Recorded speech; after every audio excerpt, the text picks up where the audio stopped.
your things and get out of my house. Go make money. I don't want to see you here again. My name is Ethan Walker. I am 23 years old.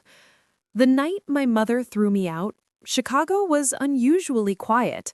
The city lights outside our apartment window flickered like they didn't care what was happening inside. "You are a mistake," she said, her voice calm but sharp. "A worthless mistake." I stood there with my backpack half-zipped, my hands shaking.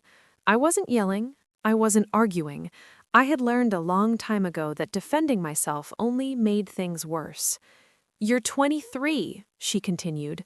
"No real job, no future. I should have known you would turn out like this." I wanted to remind her that I worked 2 part-time jobs, that I paid for my own phone, that I tried, but the words stayed stuck in my throat. "Get out," she said, "tonight." This wasn't the first time she threatened it. It was just the first time she meant it. The apartment smelled like coffee and disappointment. Family photos lined the wall, except most of them didn't include me. My younger sister smiling in her graduation gown, my mother standing proudly beside her. I grabbed my jacket. "You'll come crawling back," she said. "They always do."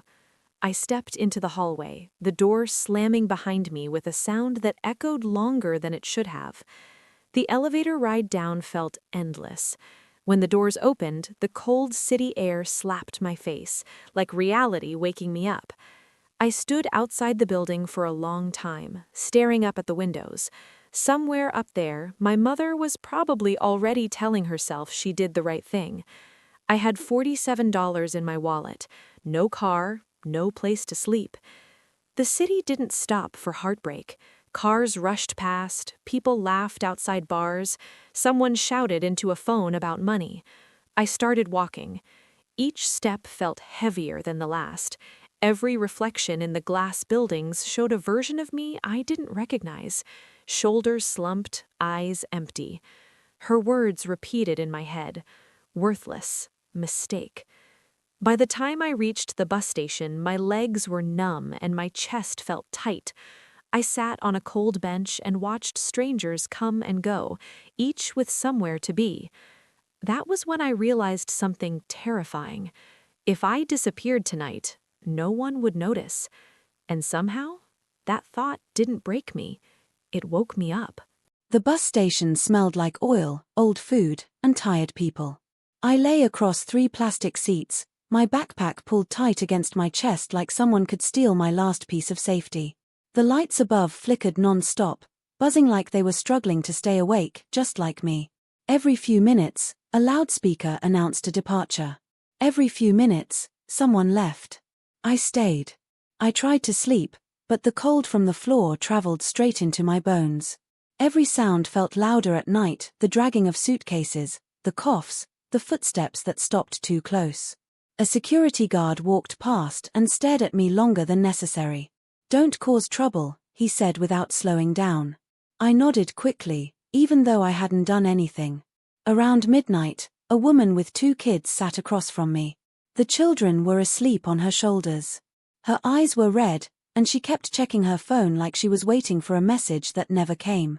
At 1:12 a.m., a man shouted at another man for sitting too close to his bag. At 1:47 a.m., someone cried quietly in the bathroom. At 2:30 a.m., a janitor mopped around my feet like I wasn't even there.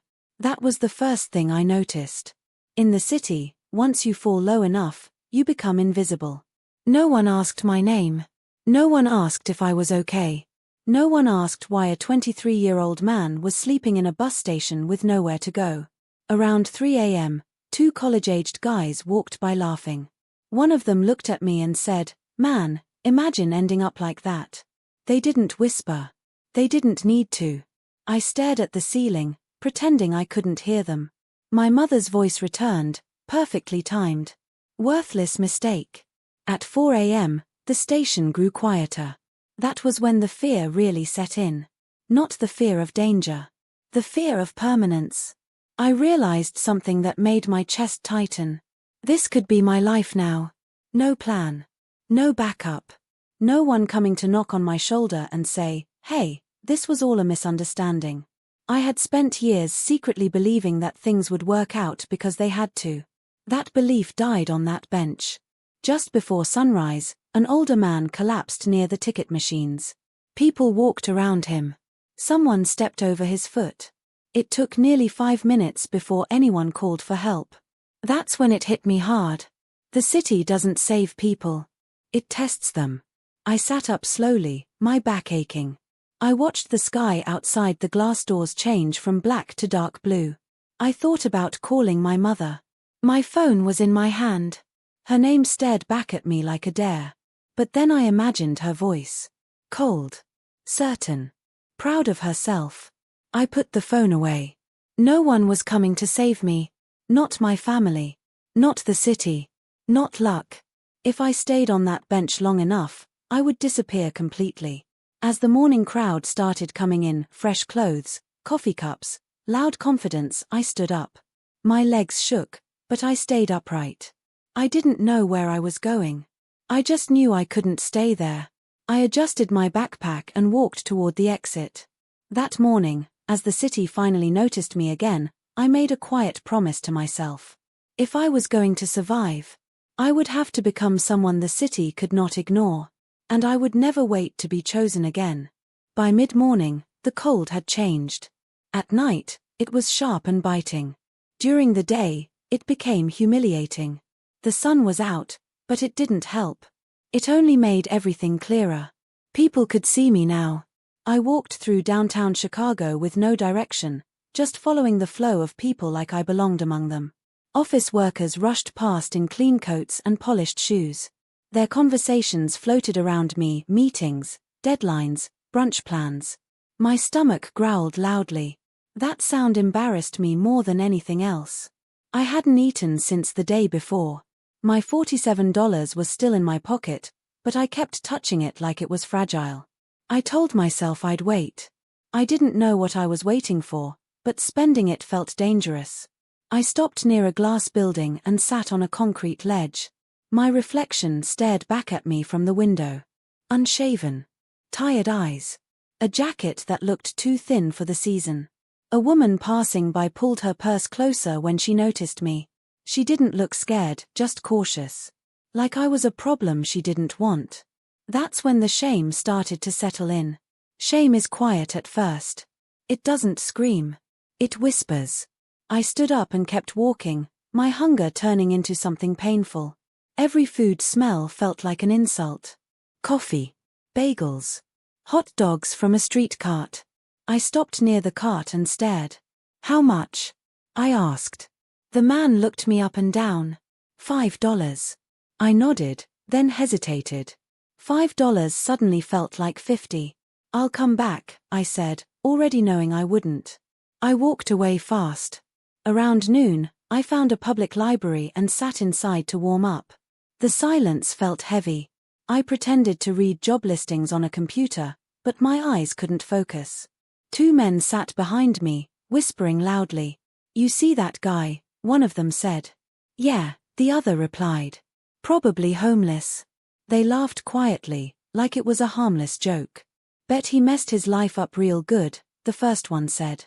Their words slid straight into me. Worthless. Mistake. My mother's voice had found a new mouth.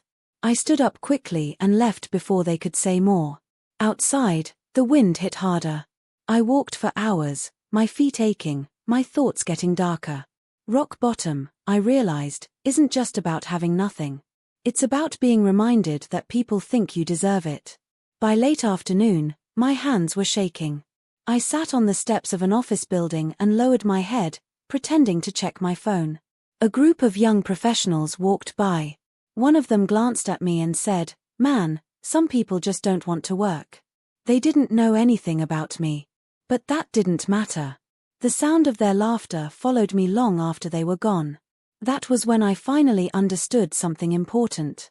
Rock bottom has a sound. It's the sound of people talking about you like you're not human. It's the sound of footsteps passing you by.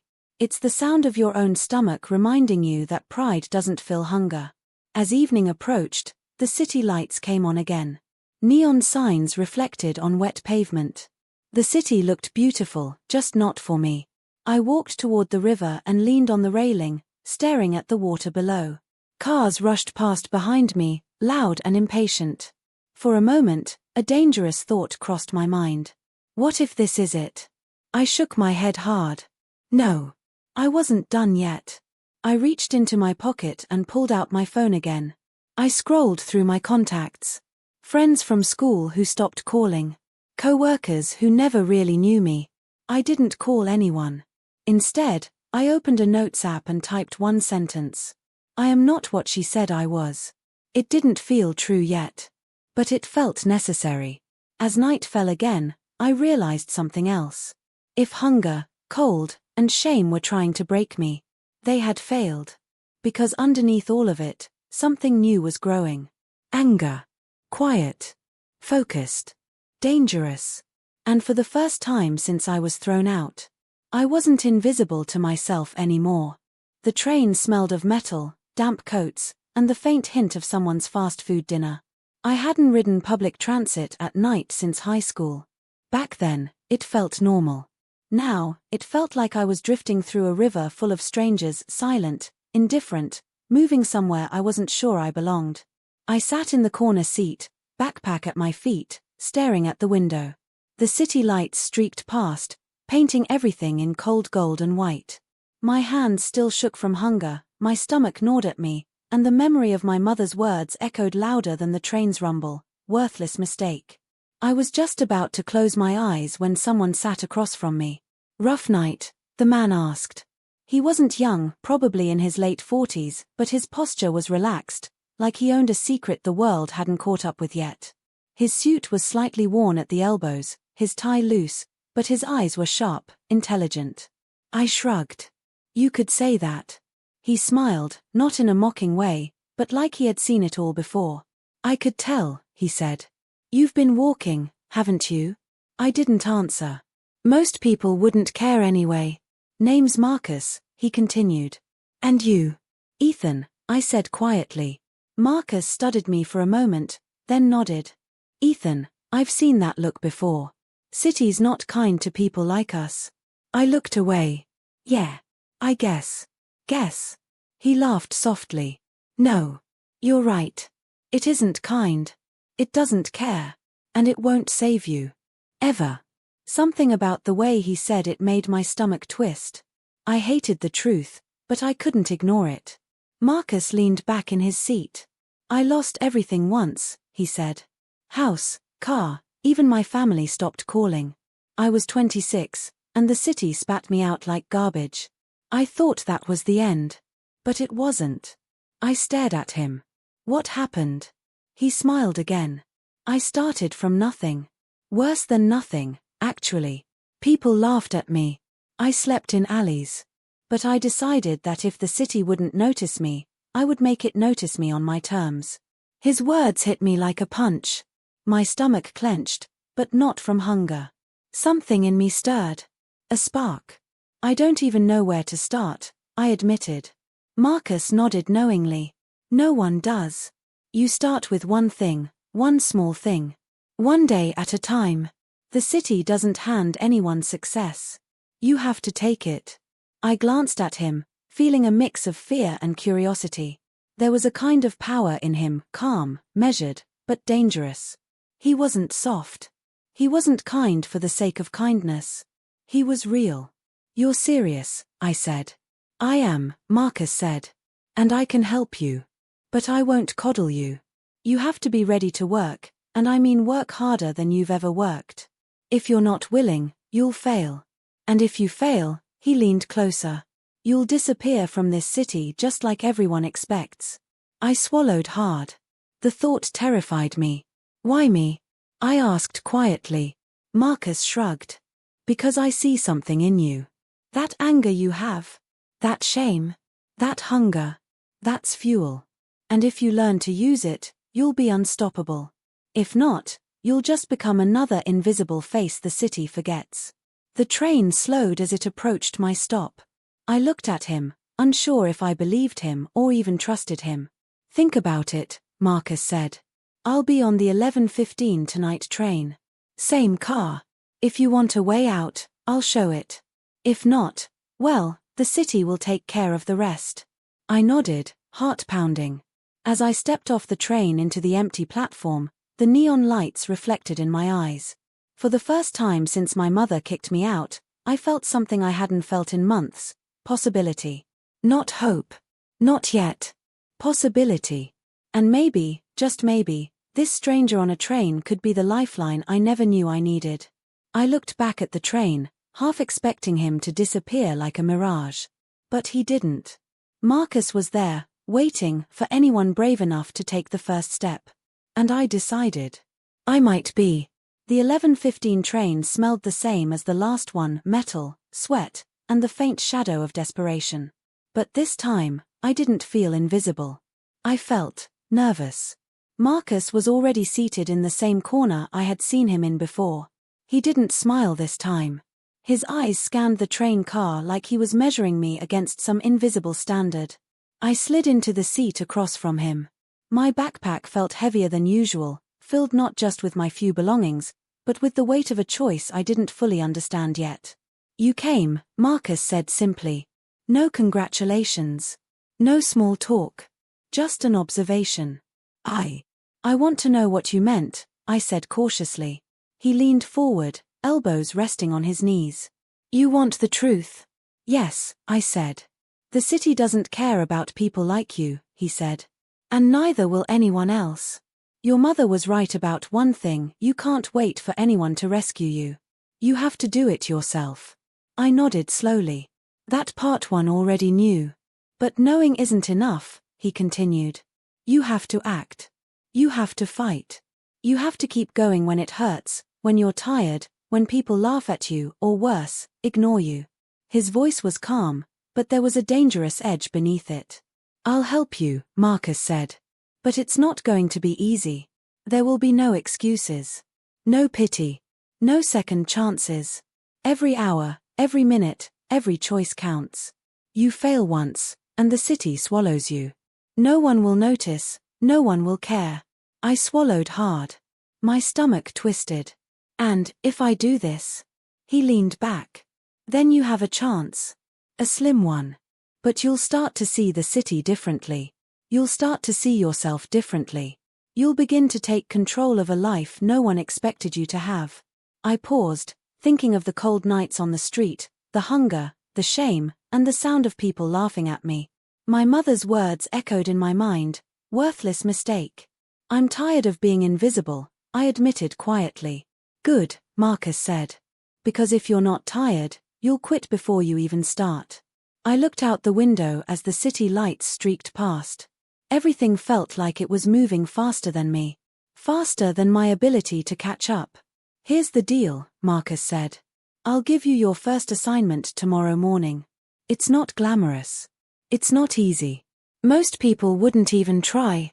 You'll work long hours, get dirty, and people will treat you like you're nothing.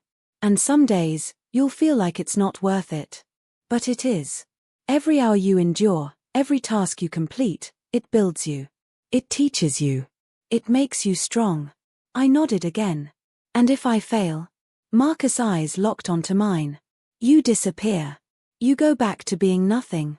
The city doesn't remember people who give up." The words hit harder than anything else. I had always been careful, always tried to survive, but this was different. This was a challenge that asked for everything.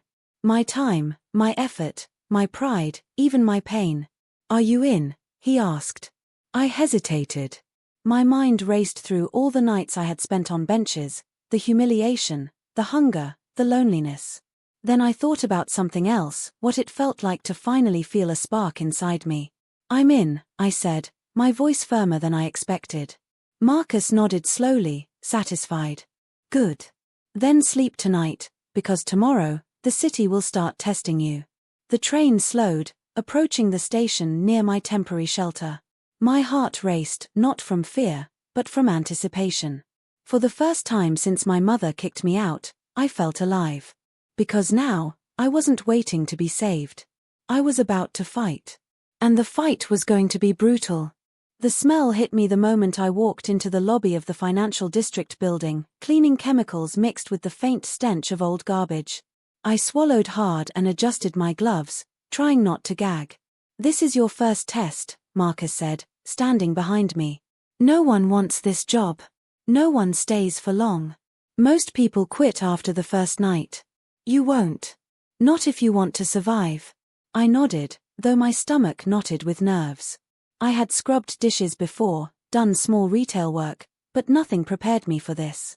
The marble floors stretched endlessly, glass walls reflecting fluorescent lights, and the elevators hummed with quiet authority. Yet it felt empty. Like the building was alive, but didn't care about the people in it. Marcus handed me a trash bag and a mop. "Start in the 34th floor offices. Pick up everything.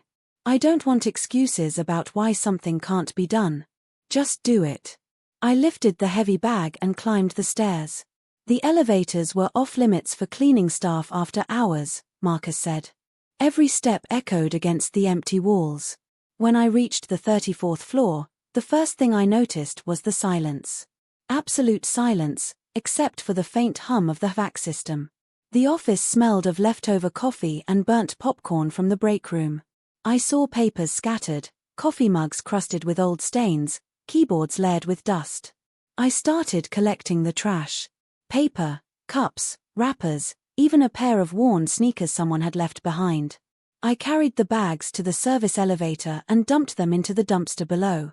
My arms burned after just a few trips. Then came the mopping. Marcus had shown me a special technique, long, slow strokes that make the floor gleam under the fluorescent lights.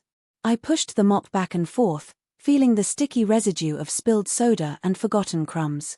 My knees ached, my back screamed, and my hands were raw from the chemical gloves. Hours passed. I had no music, no distraction. Just me and the building. I realized something strange. Even in the middle of the city, cleaning this building alone, I had never felt more aware of the life around me. Every discarded cup told a story. Every smudge on the glass reflected someone who thought they were important. And yet, no one noticed me. Not until 3 a.m. A security guard walked past. He didn't look at me. He didn't acknowledge me. I realized then, the people in this city, the people in these towers, they saw what they wanted to see. And cleaning staff were not on that list. At first, that crushed me. But then I thought of Marcus' words, "If you want to survive, you'll have to be ready to work when no one notices." By 5 a.m., I had scrubbed floors, emptied bins, wiped desks, and polished glass doors until my arms shook. Sweat poured down my face, but I couldn't stop. Not now. Not when I felt something I hadn't felt in months: control. Control over my effort. Control over my work. Control over myself. Marcus appeared silently at the end of the hallway. "Not bad," he said. "You'll feel this tomorrow. Your muscles, your body, your mind. That's the first part of the lesson. Hard work is painful, invisible, and endless. And if you can survive this, you can survive anything." I looked at him, exhausted but oddly proud. "And the second part?" I asked, my voice hoarse. "The second part," Marcus said, "is learning silence. The city ignores you. The people ignore you. But what you do in that silence, that is where you find power." I nodded, not fully understanding yet, but I felt it. The city didn't notice me. My mother didn't notice me. And for the first time, it didn't matter. I finished the last floor just as the first light of dawn broke over the city. Office workers would arrive soon, unaware I had just spent the entire night making their world look perfect. And in that moment, I realized something terrifying and exhilarating. I could survive this city. I could survive everything. Even my mother. The day after my first night cleaning offices, I woke up on a bench near the subway station. My body ached in every joint: arms, back, knees, but there was a strange pride in the exhaustion. Pain, I realized, was part of survival. I met Marcus at the same diner we always met at for breakfast. The place was crowded, full of people talking, laughing, and ordering coffee. No one noticed me. No one cared about the boy who had spent the night scrubbing floors while they slept in their warm beds. Marcus slid into the booth opposite me. He looked at me with a serious gaze. Do you know why people like us, the cleaners, the janitors, the maintenance workers, exist in the city? He asked. They keep things running, I said. He shook his head slowly. They are the city running. You clean the offices, the floors, the streets. You empty the trash. You fix what's broken. And yet, people don't see you. You are invisible. They act like it doesn't matter that someone worked while they slept or relaxed. But it does. It always does. I nodded, remembering the 34th floor office that night. The untouched desks, the polished floors, the garbage removed, no one noticed. But without me, the city would have been filth. Disorganized. Chaos. Silence is your weapon, Marcus continued. When you work in places no one notices, you learn something. You learn patience. You learn attention to detail. You learn how to survive without anyone cheering you on. And most importantly, you learn to listen. I looked at him. Listen. The city talks, he said. It speaks in footsteps, in clocks ticking, in elevators dinging, in the hum of the lights. People ignore it, but if you pay attention, you can hear everything. Opportunities, mistakes, patterns, things people think they hide. I thought about the office, the quiet floors, the janitors I had glimpsed in the basement. They moved silently, efficiently, unnoticed. And yet, the building ran smoothly because of them. Most people fear being invisible, Marcus said. But in truth, invisibility is power. You can observe. You can act. You can understand the world in ways that those who seek attention never will. I felt something shift inside me. For the first time, I didn't feel humiliated for being unnoticed. I felt capable. Over the next week, I worked more overnight shifts, learning the rhythm of the city. I discovered the regulars, the security guards, the night janitors, the late-night office cleaners. Each had a system, a story, a reason they endured. No one cared about them, yet they mattered more than the people sitting in their offices. I learned how to move silently, how to anticipate problems, how to manage multiple tasks without supervision. I learned that even the smallest tasks mattered. Every empty trash can, every polished floor, every wiped window was a tiny victory no one would celebrate, but it counted. One night, as I polished the glass doors of a lobby, I watched a group of executives enter. They carried briefcases, smartphones, and expressions of importance. None of them even looked at me, and I smiled to myself. They thought they were the ones in control. But I had learned something they would never understand. The city didn't care about titles or suits.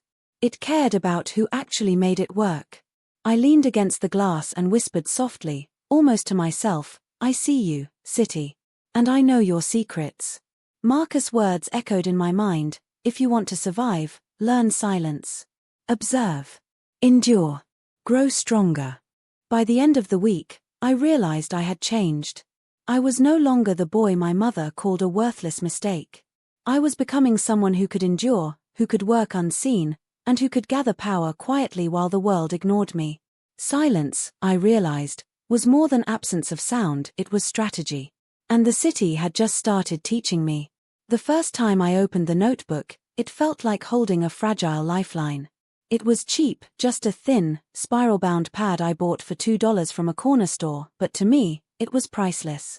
I hadn't written anything in years. Not since high school. Not since my mother told me my ideas were useless and would never amount to anything. Those words had stuck like poison, and for a long time, I believed them. But the notebook smelled like paper and possibility. I sat on a concrete bench near the river, my legs still sore from the night's cleaning shift, and opened it carefully. I wrote my first line. I am not a mistake. I am more than anyone has given me credit for. It was a small statement, but it made my chest feel lighter. I remembered how I used to love writing stories, ideas, little inventions I dreamed would one day change the world. My mother never understood it. Why waste your time, she would say. No one pays attention to daydreamers. Now, sitting by the river with the city skyline in front of me, I realized something. My ideas were mine. No one could take them from me unless I let them. The notebook became my secret. Every day, I would write in it during breaks between shifts or when the city seemed quiet enough to listen. I wrote observations first, patterns in people's routines, small inefficiencies in buildings, ideas for services no one offered but everyone needed. I noted things like why office workers never noticed when trash piled up and how that could be automated. How the city's transportation system wasted time and resources that could be turned into a business opportunity. Problems I had noticed firsthand as a night worker no one cared about. Every idea I wrote felt like reclaiming a part of myself I had long forgotten.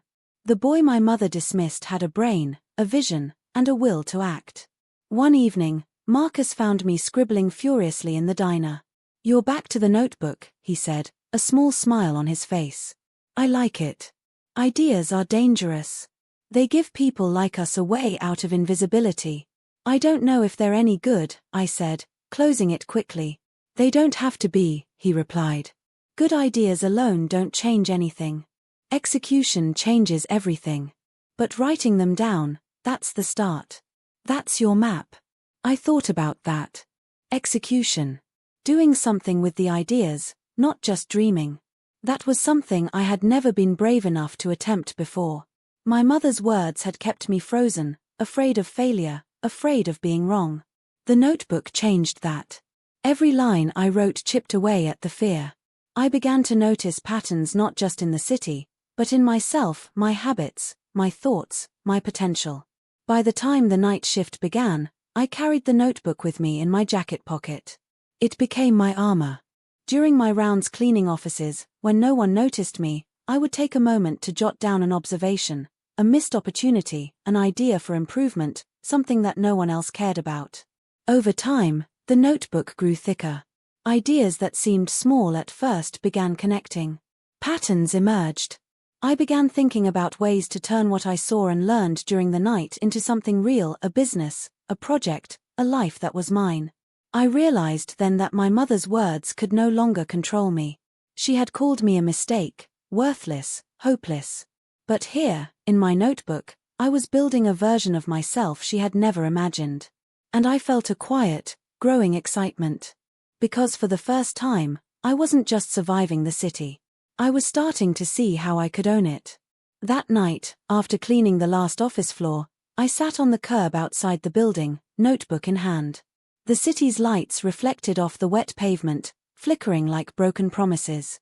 For the first time in a while, I let myself think about my mother. It wasn't a happy thought. Growing up, I had always been the shadow in my family. My younger sister, Lauren, was perfect. Straight A's, cheerleading, scholarships, the kind of girl who could make the world stop and admire her without even trying. And my mother. She made sure I felt it every single day. "Look at your sister," she would say. "She's everything you're not. You'll never be like her," she would add, her voice calm but slicing. "You're the reason your father left," she accused once when I was 12, even though I knew it wasn't true. I carried those words for years. By the time I turned 23, they were a part of me. The shame, the self-doubt, the belief that I was nothing but a mistake, it wasn't just my mother's voice anymore. It had become mine. When she threw me out, the words echoed in my head, sharper than ever, worthless mistake. I realized in that moment I had been living a lie my whole life. I believed I was nothing because my mother had convinced me, piece by piece, day by day. And yet, in the quiet of the night, I understood something terrifying, believing that lie had cost me years of my life. Years I could have spent trying, exploring, growing, instead of hiding in shame. I flipped open my notebook and wrote, "I am not her lie. I am my truth." The words felt heavy, but also freeing. I realized that all the comparisons, all the blame, all the times she made me feel inferior, they weren't reality. They were projections of her own fears, her own disappointments. She had been unhappy, yes, but it wasn't my fault. She had made my sister the golden child and me the scapegoat, the walking reminder of mistakes she thought she had made. And I had swallowed it all. That's why her words hurt so much when she kicked me out.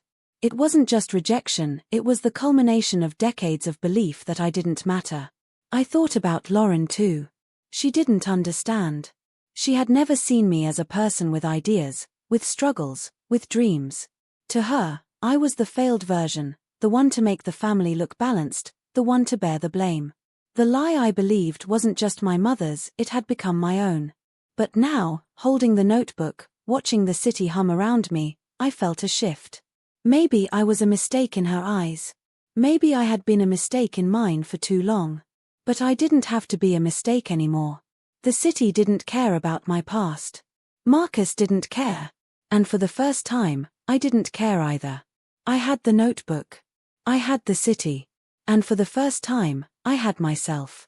And that was the first lie I refused to believe. By the time the month rolled around, my life had settled into a rhythm I didn't think I'd ever find. I woke, ate whatever small breakfast I could afford, and headed to the financial district for the night shift. Then mornings were spent either walking the city streets or scribbling in my notebook. Exhaustion followed me everywhere, but so did a strange sense of purpose. That night, I counted my savings. $1,000. It wasn't a fortune. It wasn't enough to buy an apartment or a car. But to me, it felt enormous. It felt like victory. Each dollar represented hours of work that no one noticed, nights I had spent in cold offices, mornings I had walked the streets while others slept, and afternoons I had spent thinking, planning, and writing. I sat on the same bench by the river where I had rediscovered my notebook. The city lights reflected off the water, flickering across my face. I allowed myself a small smile. I had control, finally, a little control over something in my life. The $1,000 wasn't just money. It was proof. Proof that I could survive. Proof that I could endure. Proof that I wasn't helpless. It had taken months of tiny, exhausting efforts, cleaning offices, doing odd jobs, saving every dollar I could, refusing to spend on anything unnecessary. Every coffee I skipped, every sandwich I didn't buy, every shift I endured while my body screamed for rest, it added up. I thought about Marcus. He had warned me that the city would test me, and I had passed, at least this first stage. You see, he said one evening as we counted my growing stack of cash. Small wins lead to bigger ones. You don't get a life overnight. You earn it, step by step. Every dollar saved, every task completed, every invisible hour worked, it all counts. I nodded. For the first time in years, I felt like I was on a path I had chosen. Not one forced upon me by my mother, not one shaped by anyone else's opinion, not one defined by failure. I walked through the streets with a little more confidence that day. I passed people in suits and business casual, and I no longer felt invisible in the same way. I was still unseen, but I was no longer powerless. That night, I did something I hadn't allowed myself in years. I bought a decent sandwich and a cup of coffee. I ate slowly, savoring each bite, knowing that every dollar I spent had been earned. It felt strange, this small act of self-reward. But it also felt like a statement. I was here. I mattered. And I could take care of myself. I wrote in my notebook later that night. Control feels like a small victory at first. But small victories become mountains if you keep climbing. The city hummed around me as I wrote. I had no idea what tomorrow would bring, but for the first time, I didn't feel afraid. For the first time, I felt capable. And in that moment, $1,000 wasn't just money, it was my first step toward a life no one could take from me. The $1,000 sat in my bank account like a small mountain, taunting me. I could continue saving it, playing it safe, surviving quietly in the shadows of the city. But I couldn't. Something inside me had changed. Survival was no longer enough. I wanted more. Marcus had said it once, small wins lead to bigger ones. But if you never take risks, your victories will stay tiny. I stared at my notebook, pages filled with ideas I had been quietly refining while scrubbing floors and cleaning offices. One idea kept returning, a simple digital service for small businesses. Many of the offices I cleaned had no online presence, outdated systems, or clunky ways of communicating with clients. I had noticed it every night, and it nagged at me. What's the worst that could happen? I whispered to myself, pacing the tiny room I had rented in a hostel downtown. My voice sounded small in the bare space, but the words felt daring. I made a list of what I needed. A website template, cheap but professional. A laptop upgrade for editing and managing clients. Marketing on social media. Basic software tools. I crunched the numbers. Everything could fit within my $1,000 budget. Every dollar spent would be tracked, every expense accounted for. That night, I went to work. I created a simple website, polished my social media pages, and wrote down service packages. I wasn't ready for a corporate empire, just a small start. The risk wasn't just financial. It was personal. If this failed, I would be back to nothing. The city would keep moving while I vanished into invisibility. My mother's voice would echo louder than ever, worthless mistake. But the alternative, staying invisible forever, felt worse. The next morning, I launched. I sent messages to local small businesses offering to help them build simple websites, manage online communications, and improve client visibility. My first clients were skeptical. They didn't know me. They didn't know my skills. But I worked tirelessly, using everything I had learned during my night shifts, the patience, the attention to detail, the ability to observe unnoticed. Within 2 weeks, I landed my first paying client, a small boutique on Michigan Avenue. They paid me $300 upfront. My heart raced as I deposited the money into my account. $300 felt like a triumph. Then came the second client. Then the third. Every project I completed built my confidence.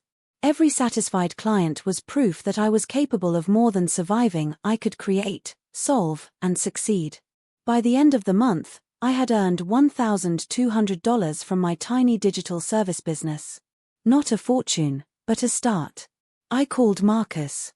"It's working," I said, trying to keep my voice steady. "I told you," he replied, a faint smile in his tone. "The city rewards courage, not caution.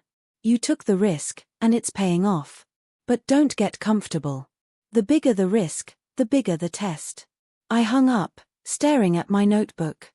The pages were still filled with more ideas, bigger ideas, riskier ideas. For the first time, I didn't just feel in control. I felt like I was shaping my own destiny. And in the heart of the city that once ignored me, I realized something important. Sometimes, the only way to be seen is to step into the light even when you're terrified of what might happen.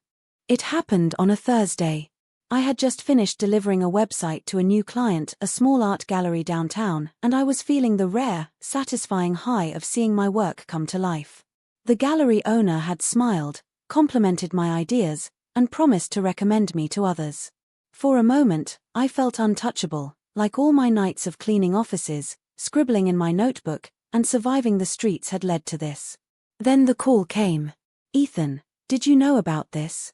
It was Marcus, his voice calm but sharp. I frowned. "What do you mean?" He paused. "Check the Artwave website." My stomach dropped. I opened my laptop and typed in the URL. The gallery's website looked familiar, too familiar. My design, my layout, even some of my original text and graphics, had been copied almost exactly. Someone had stolen it. I froze. I called the gallery owner immediately. "What happened?" I asked. "Oh, Ethan. I'm so sorry," she said, voice trembling. "Someone from another firm reached out to me last week. They said they could improve the website. I thought it was okay. I didn't know it was yours." My hands shook. I felt a surge of anger, helplessness, and disbelief. Every night of work, every hour, every dollar invested, it felt like someone had reached into my life and ripped it away. I stared at the screen. My notebook lay open beside me, pages filled with ideas I had thought were safe, personal, private. And now, a stranger had claimed what was mine.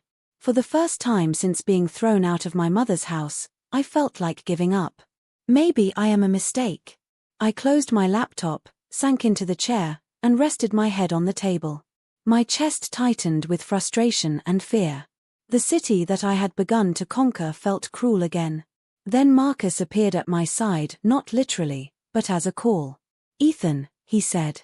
"I saw what happened. I don't know if I can keep going," I admitted. My voice was low, almost a whisper. "Everything I build, someone takes. Why bother?" "Because you can keep going," Marcus replied firmly. This isn't about luck. It's about what you do next. People will try to take from you. They will steal, lie, cheat. But they can't take your determination. They can't take your knowledge. They can't take your skill. And they certainly can't take your heart. I wanted to hang up. I wanted to quit. But his words kept echoing.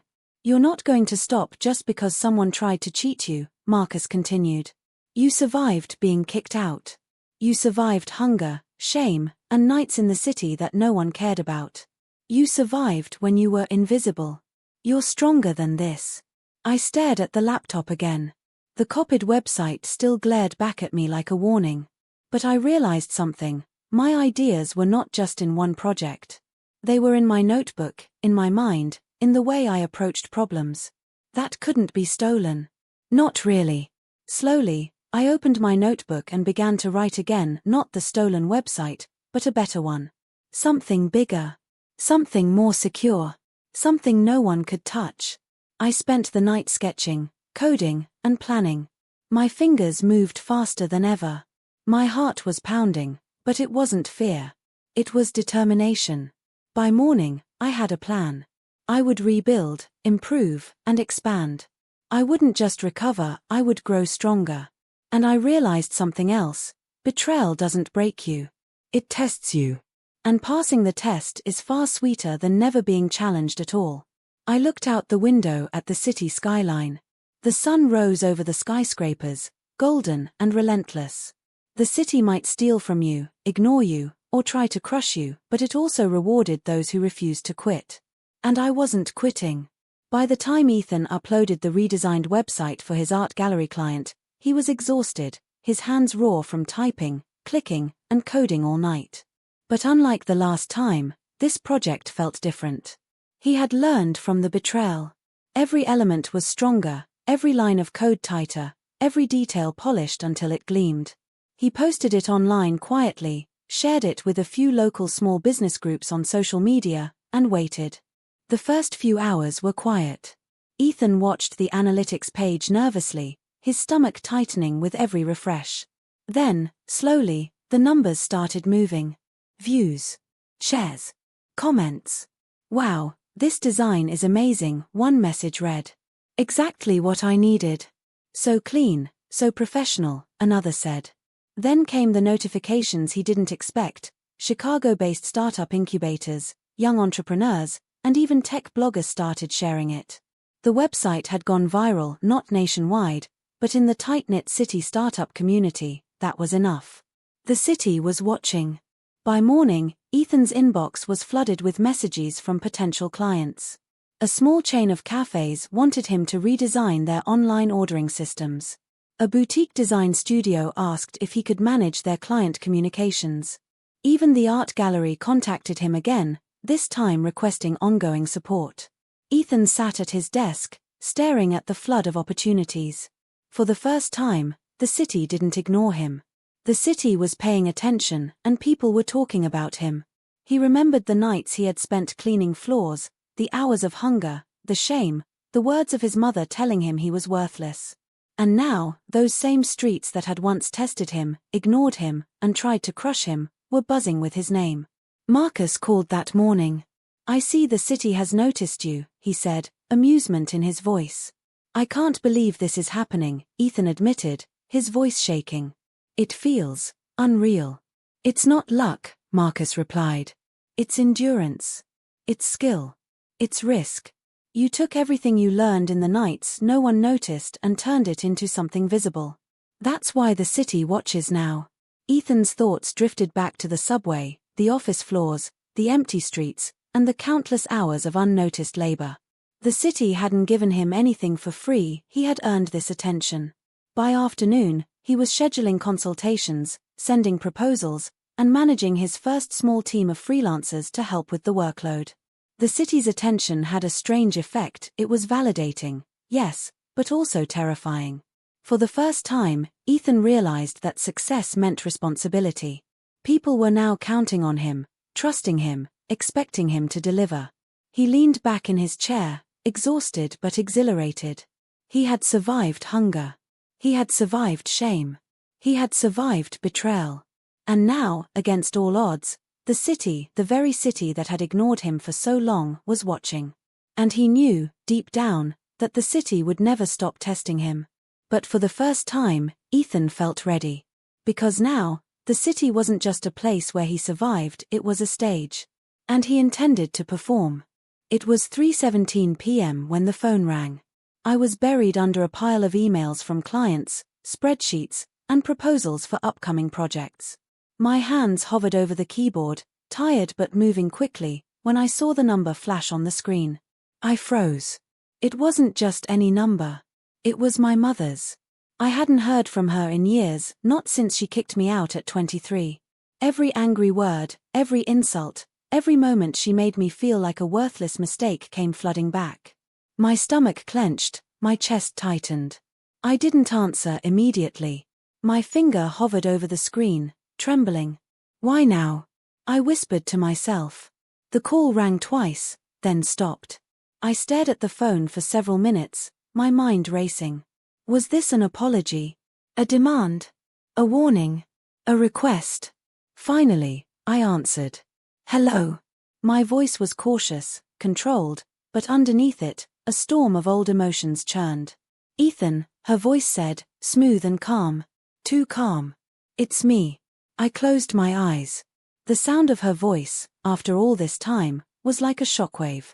The words she had used to wound me replayed in my head, but so did my victories, the nights of surviving, the first $1,000, the viral success of my business.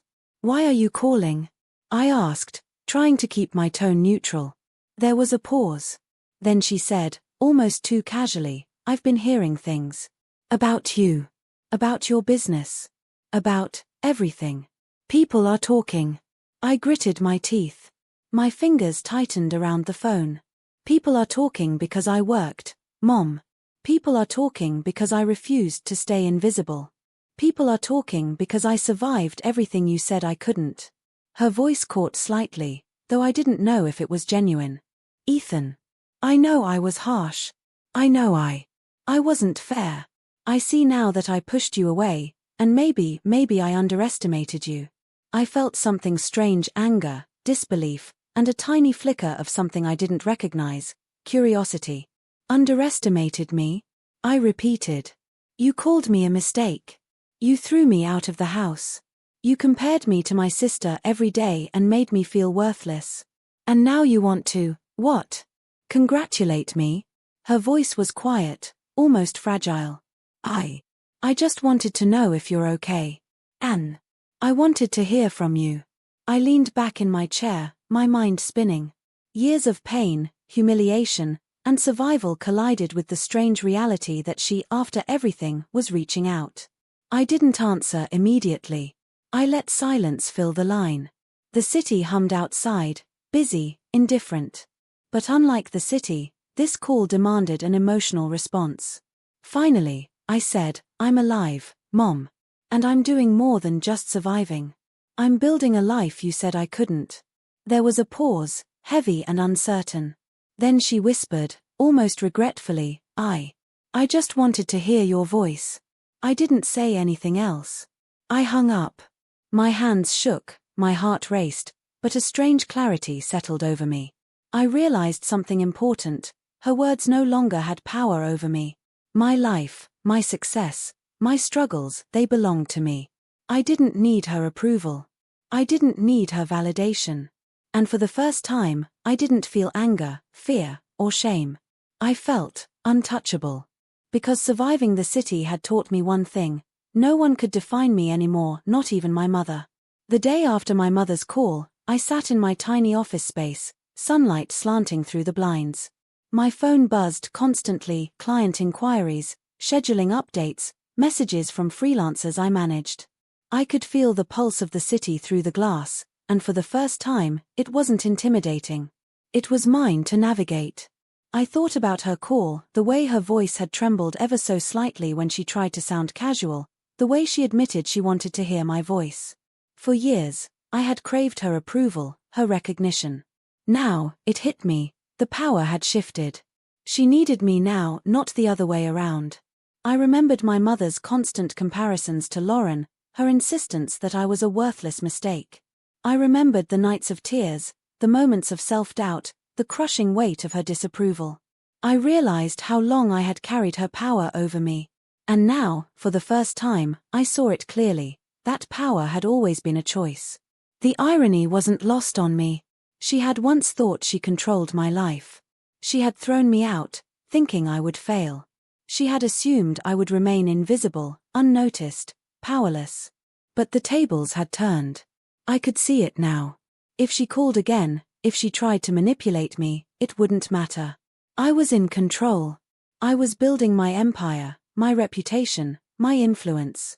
And she, no matter how much she tried to reconnect, had to navigate my world on my terms. The shift wasn't immediate, but it was undeniable. I remembered the little victories, the $1,000 I saved, the stolen website I rebuilt, the small clients who trusted me, and finally the viral recognition in Chicago's startup scene. All of it had been mine. She hadn't helped. She hadn't noticed. And yet now, the world she once thought I couldn't survive was bending toward me. I leaned back in my chair, feeling the strange thrill of control. I was no longer the boy she dismissed. I was someone who had built from nothing. Someone who had endured betrayal, hunger, and humiliation. Someone who now held power, real, tangible power. And the truth settled in my chest like a stone. She needed me now. Maybe for connection, maybe for pride, maybe for some unspoken validation she had denied me for years. But whatever it was, I was no longer desperate for her. I was no longer at her mercy. I glanced at my notebook, filled with ideas, plans, and possibilities. The city was watching me, clients were trusting me, and my life was finally my own. The power had shifted. And the thought made me smile. For the first time in my life, I realized that survival was only the beginning. Control, influence, and respect were the real victories. And I had them now. My mother's voice, once a weapon, was now just a whisper in the background. I didn't need her. She needed me. And that was a feeling more intoxicating than any paycheck, any contract, any success I had ever imagined. The city had given me opportunity, Marcus had given me guidance, and I had taken it. And now, I was untouchable. The email arrived on a quiet Tuesday morning, nestled among dozens of client messages and project updates. The subject line read, "Invitation. Speak at Chicago Startup Summit, showcase your journey." I stared at the screen, disbelief rooting me to my chair. My hands trembled slightly as I read it again. Speak at the summit. I remembered the streets I had slept on, the bus stations where the fluorescent lights buzzed above me, the cold concrete that had been my bed. Downtown Chicago. The same streets. The same sidewalks. And now, they wanted me to stand in front of hundreds of entrepreneurs, investors, and business leaders, to tell my story. I laughed quietly. It was a strange, almost hollow laugh, a mixture of triumph and disbelief. This was the same city that had ignored me, almost swallowed me whole, and now it was asking me to step into the spotlight. Marcus, noticing my shock, leaned over my shoulder. "Looks like the city is finally paying attention," he said, a sly grin on his face. "I can't believe it," I muttered. "The same streets I crawled across, the same offices I cleaned, they want me to speak?" "That's the power of survival and risk," Marcus replied. "They notice when you stop being invisible. And you stopped being invisible a long time ago." I thought about the journey, the nights scrubbing marble floors, the notebook filled with ideas, the stolen website I rebuilt, the small victories that built into something bigger. All of it had led to this. And for the first time, I realized something powerful. The city didn't just want to hear my story. The city wanted to learn from it.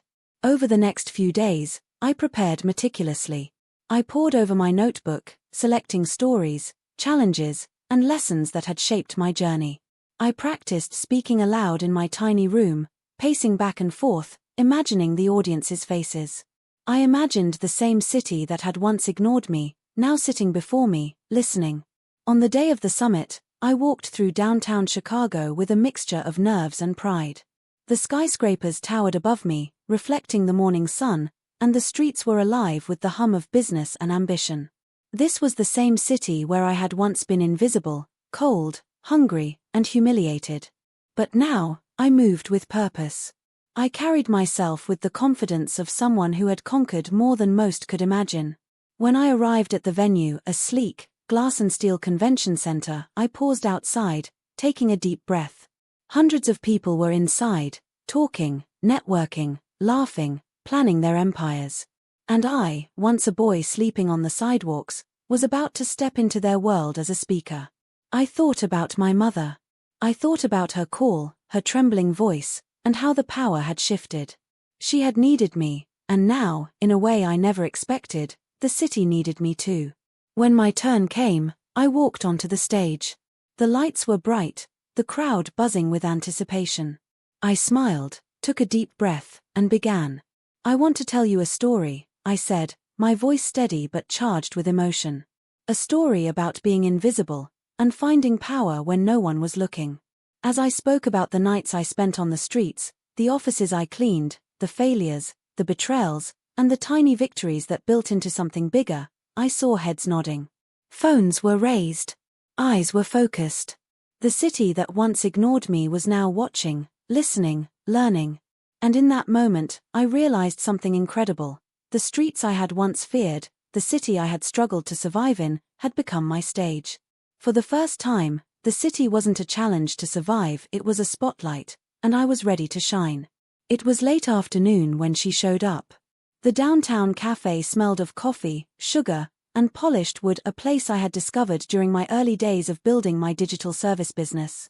I sat at a small corner table, notebook open, laptop beside me, watching the city pulse through the floor-to-ceiling windows. The sunlight bounced off the glass skyscrapers, reflecting the energy I had fought so hard to earn. Then I saw her. My mother.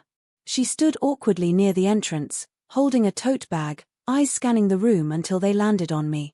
I felt a surge of conflicting emotions: anger, hesitation, old hurt, and a strange, hesitant curiosity.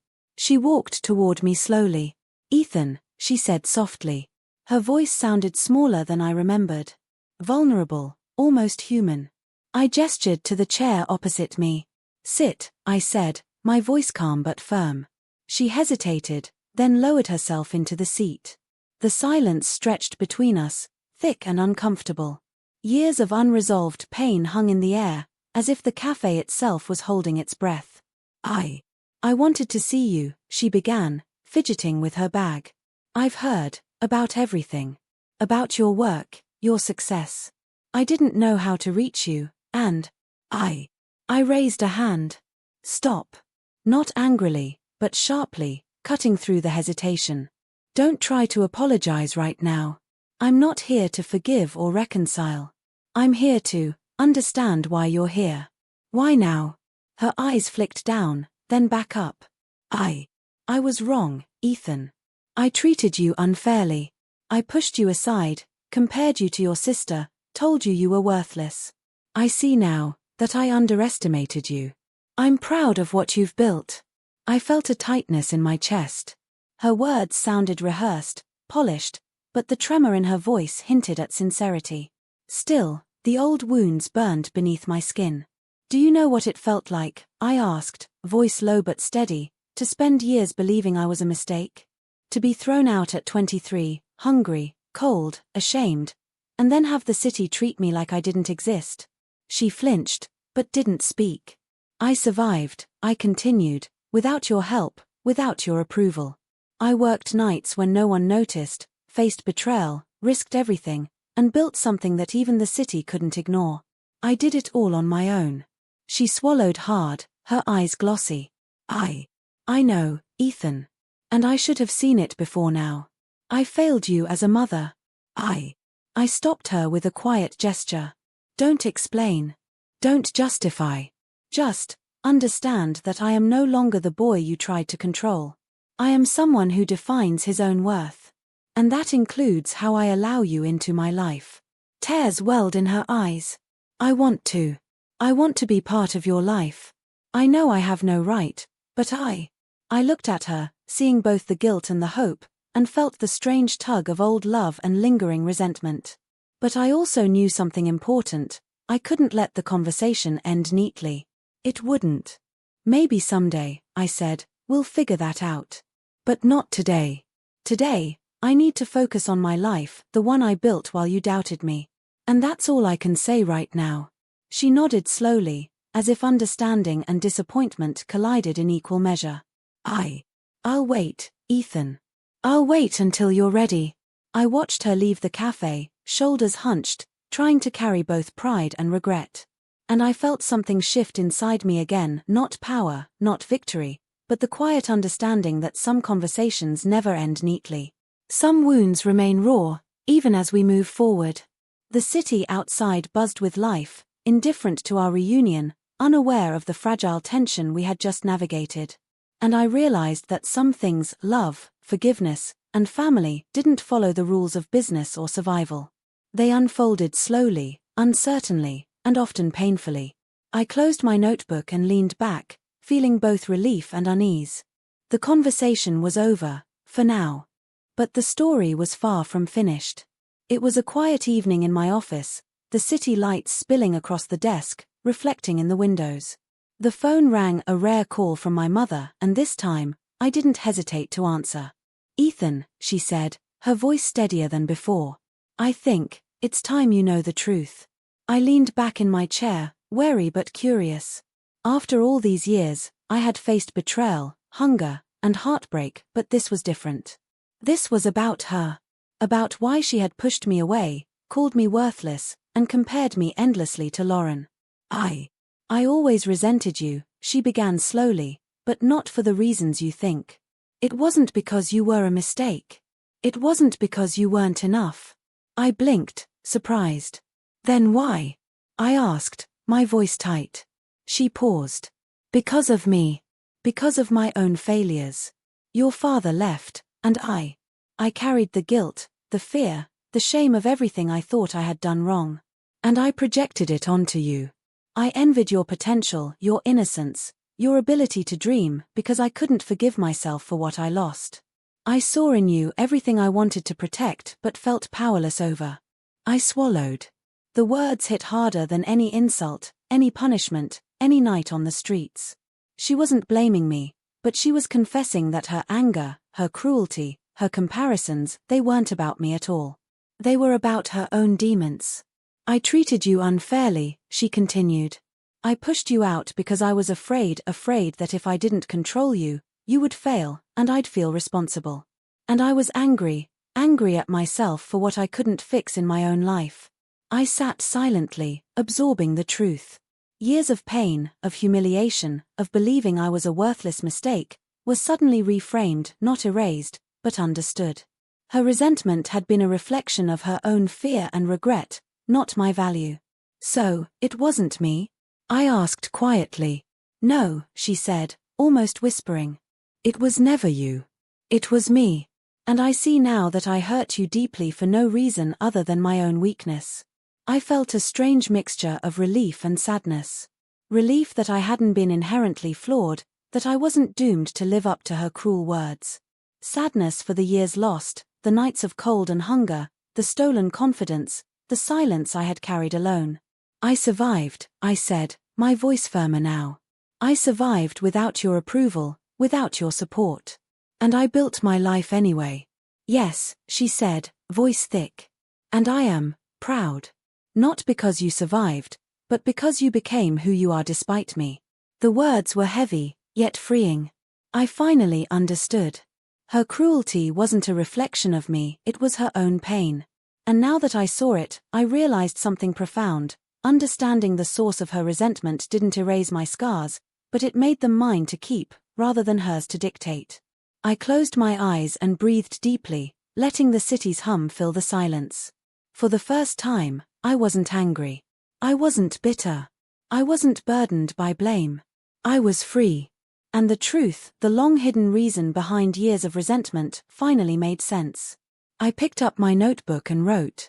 Some wounds are never ours alone.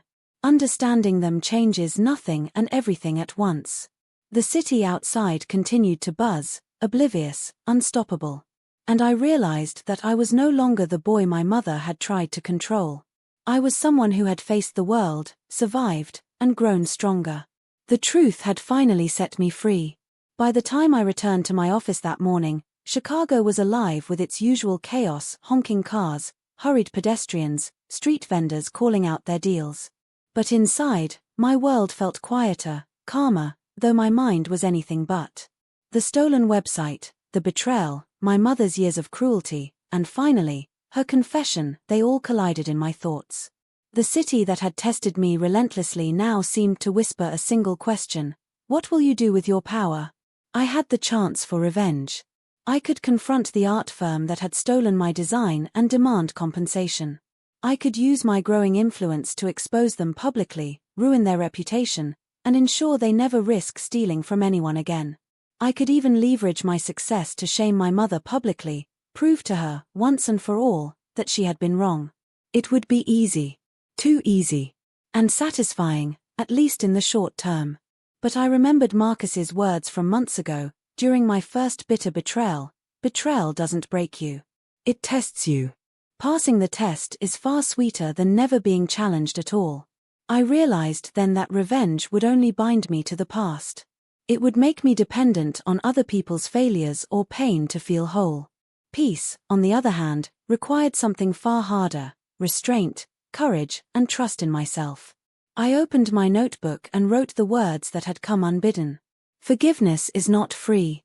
It costs strength, humility, and patience. I thought about my mother, her confession, and the way she had admitted her faults. Holding on to resentment might feel satisfying in a fleeting moment, but it would also anchor me to a life dictated by others' mistakes.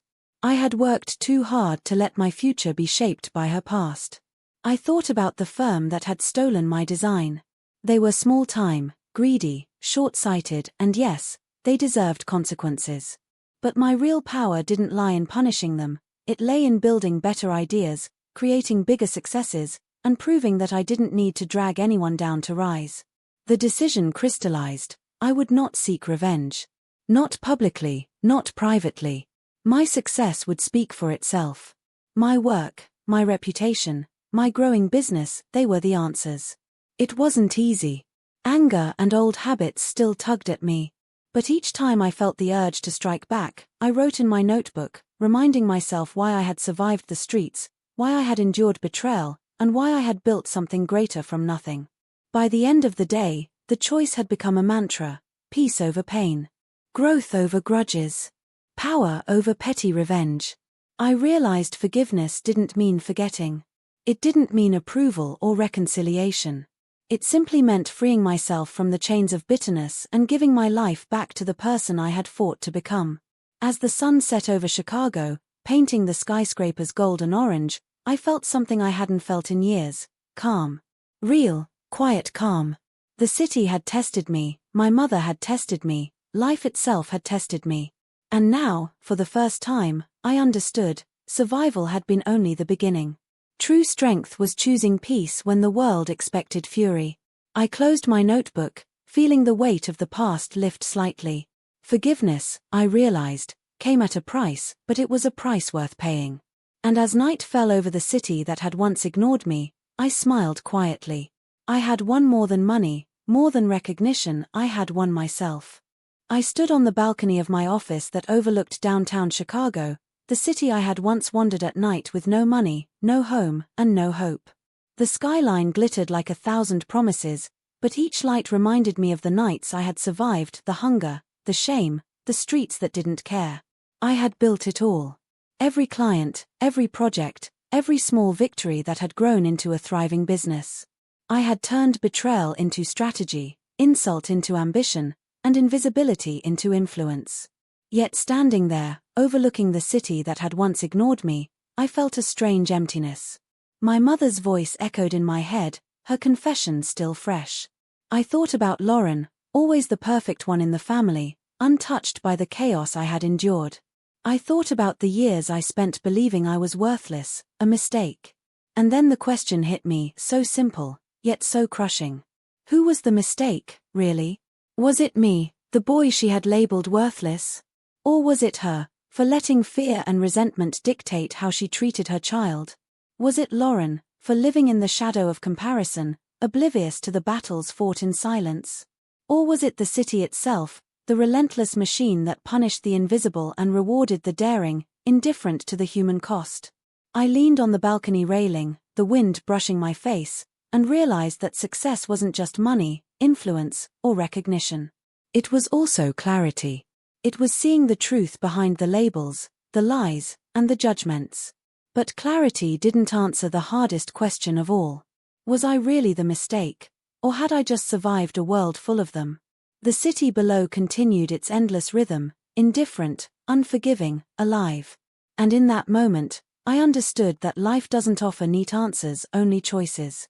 I turned to the notebook on the table, the pages full of ideas, plans, and dreams. The next chapter of my life was unwritten. The next decision, the next risk, the next victory or failure was mine to define. I picked up my pen, hesitated, and wrote a single line. If I wasn't the mistake, then who was? And then I paused, looking directly at the camera of my life. The audience I didn't know was watching. What would you do if you were in my shoes? Could you forgive, survive, and rise, or would you let the world define you as a mistake? The city waited for an answer. And so did I. Who is your favorite character so far? What would you do in this situation? Are you Team Justice or Team Revenge? Before you go, let me know where you are watching from in the comments. Tell me your country or city. If you enjoyed this story, please hit like, smash the subscribe button, and turn on the notification bell so you don't miss what happens next. Share this video with someone who loves dramatic folktales and city stories.